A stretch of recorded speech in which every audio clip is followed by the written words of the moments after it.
Hey guys, welcome to my channel, or welcome back to my channel. Today I have more spooky stories for you guys, so I hope you're ready. I switched my tea for some white wine today, and I will be reading stories from Jezebel. Now, if you've seen any of my videos, then you know I love Jezebel. I love their scary stories. And also, before I begin, I just quickly want to say, if you have seen any of my videos, thank you so much. I really appreciate it. And if you haven't, then check them out. You might like them. Before we get started, cheers, guys.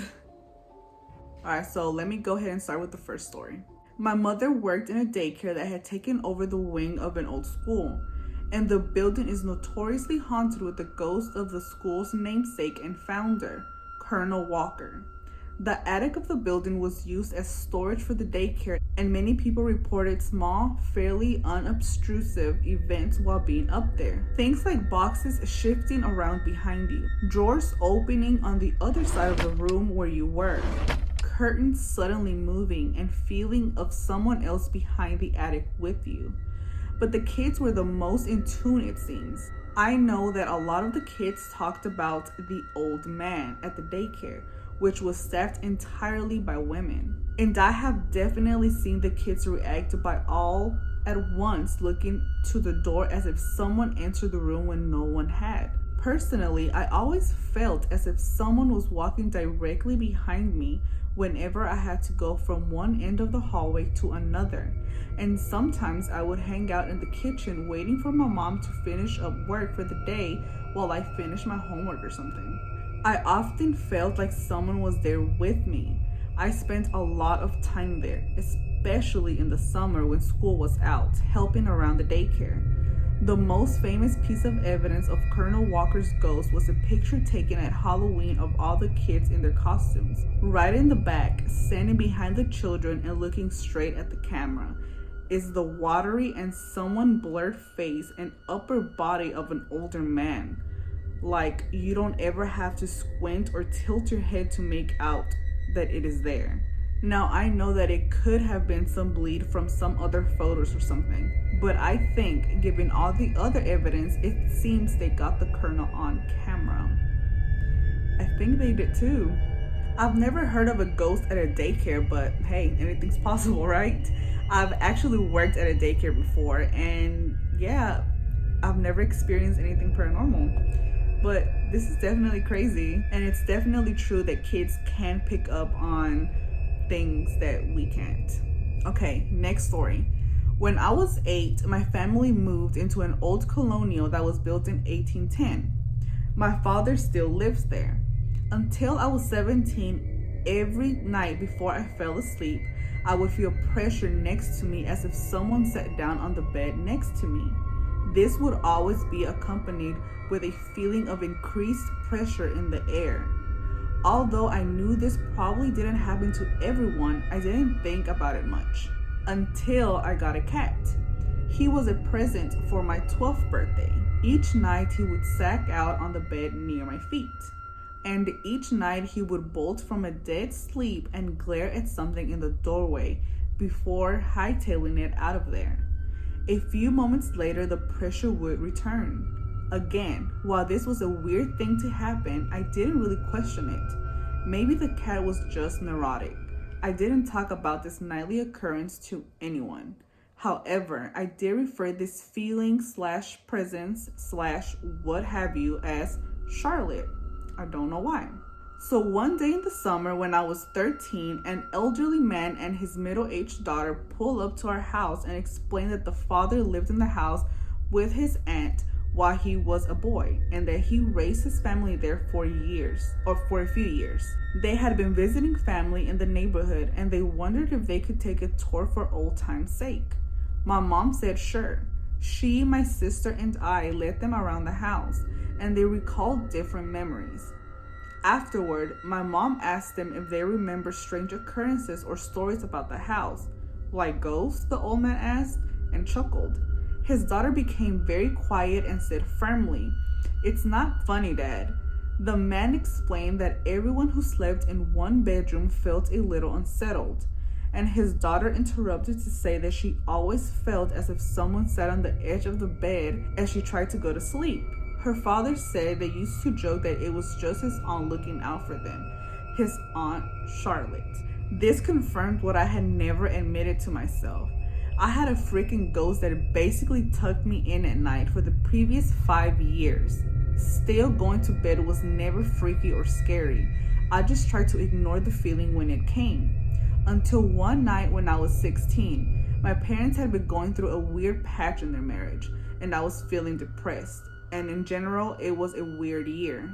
I went to bed. After about 20 minutes, the cat took his typical bolting exit from the bed, and I felt the familiar pressure on my side. Then I felt a hand brush through my hair. Then I ran straight downstairs to the living room where my aunt was dozing. She woke up when I burst into the room, saw my face, and asked what was wrong. I told her I had a nightmare and left it at that. I spent a week sleeping in the guest room. When I got the nerve to go back to my room, I was nearly asleep when I realized I didn't feel the pressure next to me. I did feel pressure in the air. I rolled on my back and saw the figure of a woman in her 60s, wearing a house dress, her hair pulled back in a bun, with her arms folded. She was looking right at me, very concerned. When I found my voice, she disappeared. I said out loud, "I don't care if you stay, but I can never, ever, ever see you again." I never did. However, a few years later, after my parents divorced and my dad moved in his girlfriend and her 4-year-old son, I wasn't really surprised when she told me her little boy said a lady named Charlotte told him stories at night. If I rolled on my back and seen a woman there, I don't even think I would be able to speak. But let's go back to the part where where is it? Okay, the part where the man and his daughter showed up to the house and asked to get like a little tour of the house for old time's sakes. I guess it sounds harmless, I guess. But no, I don't think I could do that. Not to a stranger that I've never met and I'm supposed to just take their word for it that they live there. No. So my cousins used to move around a lot, right? And there was this particular house that they felt was really haunted. And I remember one time my cousin told me that it was nighttime and she had her bed and it was right by the wall, right? So I guess she was sleeping and she was facing the wall. And she said that she heard footsteps come into her bedroom and she also felt as if someone sat behind her. And they just stayed there for, I guess, a couple minutes, I think she said. And then they just got up and left. And she said she was so freaking scared. And the next morning, she asked her parents and her sister, you know, by any chance, did you come into my bedroom last night? And they all said no. And I don't believe it happened again, but yeah, still, that's so fucking creepy. Okay, so let's move on. In my old apartment, my dog would, on occasion, look down the hallway towards the bedroom from the living room and growl for no apparent reason. Also, on occasion, when I was sleeping in the bedroom, she slept at the foot of the bed. I would wake up with her staring intently at the door and growling. She was a big girl, 140 pounds, of Great Dane Catahoula. So I'm there for a couple of years of this, thinking, okay, my dog has a good imagination. Wrong. One night I woke up due to my dog growling, but barking for all she was worth, and not at the door. She was barking straight at me. I opened my eyes pretty much immediately, and there was a blur of light leaning over me, very close, certainly less than 6 inches from my face.